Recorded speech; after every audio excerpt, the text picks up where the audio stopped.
part of the way through, he goes on to sort of have this experience. He's repeating every day. Of course, he gets to sort of know people very deeply because he's repeating some of the same stuff. Highly recommend you watch the movie. Part of the way through, he ends up having sort of an existential crisis where he's wrestling with the idea that maybe he's God because he knows everything that's going to happen. Like almost he's omniscient, but he's not. He's just stuck in the same day over and over. He's stuck, and the twist of the movie is that he can't bear to live the same day over and over. How do I get out of this, right? And by the end, he's invested in the lives of the people he's actually slowed down enough to get to know day over day, and he doesn't want this day to end. I want to just pose a sacred question. I want to wrestle with what I think is a beautiful tension between practice and prison.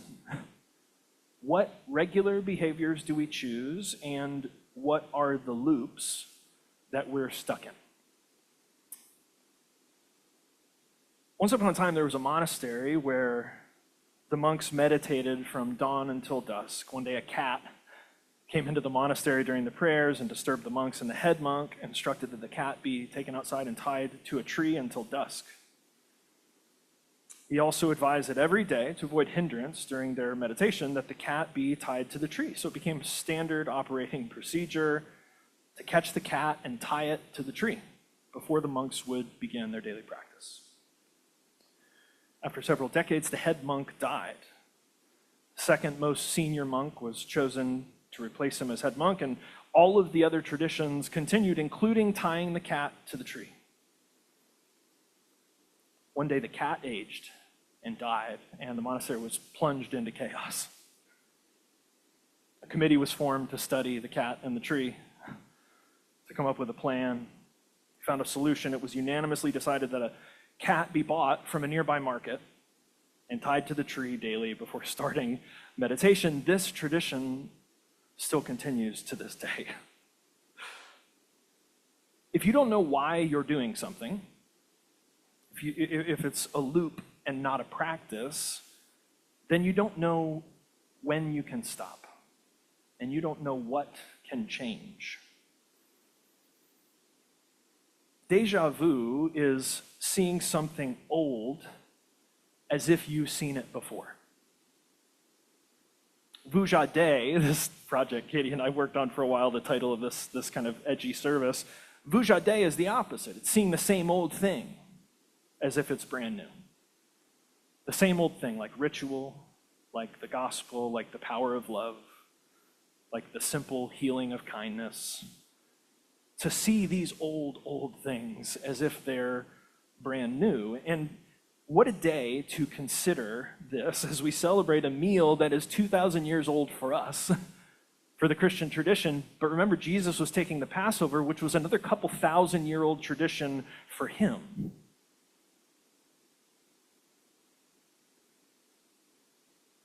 Are we so familiar with ritual that we can't come to it new? We have that much power? We're so familiar with ritual that we can't be new each time we come. What if the whole point of ritual is not that this thing is new each time, but that we are? Right? Isn't that the beauty of the technology of ritual? Not that it's new every time, but that we are, so the experience can be new. Ritual holds space, so our spirituality can grow and change and flourish. And the good news, the gospel, is that the altar of ritual and the altar of our tradition, the Christian tradition, is large enough and flexible enough and generous enough and gracious enough for anyone you might become on this journey. What are our loops? Where are we stuck in Groundhog Day? Where are we reliving the same days and the same weeks, and if we're honest, the same months? And those are turning into some of the same years on autopilot. And it's become a prison. And yeah, the food's not bad and you get to watch movies and exercise. I mean, it can become familiar. A prison can become familiar. What are our loops? What are our loops? Mine have to do with work and self-worth. Whew. Mine have to do with work and self-worth. You guys know this because you see my addiction every week. Mine have to do with Starbucks and sugar and being entertained. Just to name a few. I'm not going to go through all of them. And remember, we're not judging the thing itself, right? Anything can be used or abused. Anything is a practice and a prison, given how we use it. What are our loops? And then what are our practices? What are the rituals, the sacred rhythms, the vital rhythms? Where in our lives are we rehearsing and repeating and reliving sacred practices? Sunday morning is definitely one of them. And many of you have said, this is it. This is where the juice is. And I agree. This is such good time and space. Where else and when else are you choosing spaces of holy openness that make us more alive to this moment rather than preserving us in some moment long past, rather than repeating a dead ritual? Where are we choosing life in the practice? Groundhog Day is this brilliant parable that asks us an important sacred spiritual question about where we are stuck and what we are choosing. Where we're living in loops and where we're choosing practices. Repeating behavior doesn't make us religious. Rejecting ritual doesn't make us more spiritual.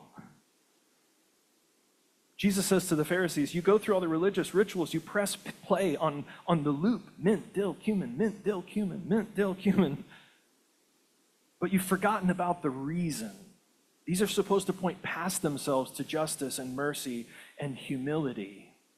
He says you should have done the one and not neglected the other. You clean the outside of the cup, right? He's saying you repeat the same purity rituals over and over. Wash the hands, make the sacrifice, pay the tax. These are external shows of ritual purity for the temple. And he says, but inside your soul is even worse than unclean. It's full of greed and self-indulgence. Jesus confronts the Pharisees and he says, your ritualistic repetition alone does not make you holy. It just makes you repetitive. And if we're being honest with ourselves, we all live lives, probably more than ever in human history, of profound repetition. Lots of the same things, lots of days in a row. I learned this just yesterday. I started a new audiobook. This is crazy. The author had no idea that I was preaching on this when he wrote this book years ago. Tough crowd. Okay, all right. At least you're still awake. One of the opening data points in this book is that about 40% of our behaviors that we engage daily are not choices, but habits. 40% of the behaviors we engage daily, not what we think or say we believe, not our ideology or philosophy about the world, 40% of our behaviors every day are not choices. Do you hear me? Is this on? 40%. It's probably more. Yeah, let's say at least 40%. They're not choices, they're habits. I was thinking about this on the drive over here this morning. If you think religion, spiritual practice, considering how we shape the 40% of our habits, our practices, if you think that can't change your life, you're crazy, right? I think religion is maybe one of the only things left that's actually addressing that 40% rather than trying to make money on it. What are we doing with these thoughtless, mindless, repetitive habits, and where are we choosing practice? The Christian faith invites us to find ourselves in the cultural stories of our time, to find paths into wisdom and into practice about wanting what we have, about gratitude for what is, and about an honest look at what we do day by day. Amen.